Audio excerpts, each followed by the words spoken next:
শিক্ষার্থী, আশা করি সকলে ভালো আছেন। আজকে আমরা শিখবো 2 এর পরিপূরক। তাহলে 2 এর পরিপূরক আসলে কি? লেখো আগে সূত্রটা। কোন বাইনারি সংখ্যা 1 এর পরিপূরকের সাথে 1 এর পরিপূরকের সাথে 1 যোগ করলে যে বাইনারি সংখ্যা পাওয়া যায়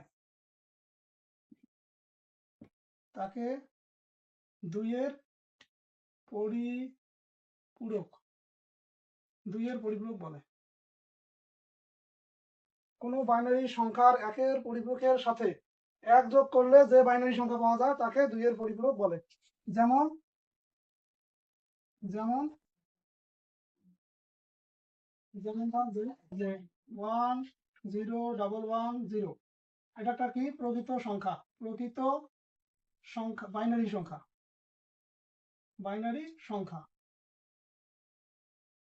তাই এটাকে প্রথমে কি করা লাগবে? 1 এর পরিপূরকে রূপান্তর করা লাগবে। যদি 1 এর পরিপূরক না করি তাহলে 2 এর পরিপূরক আসবে।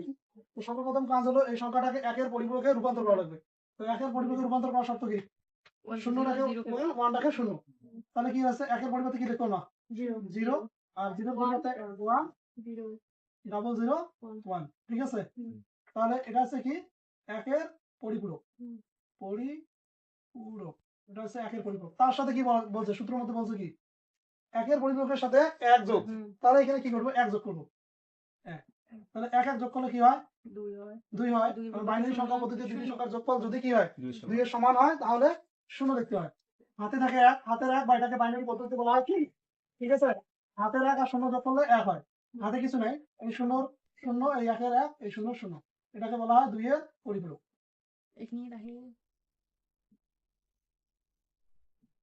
দেখি নাও।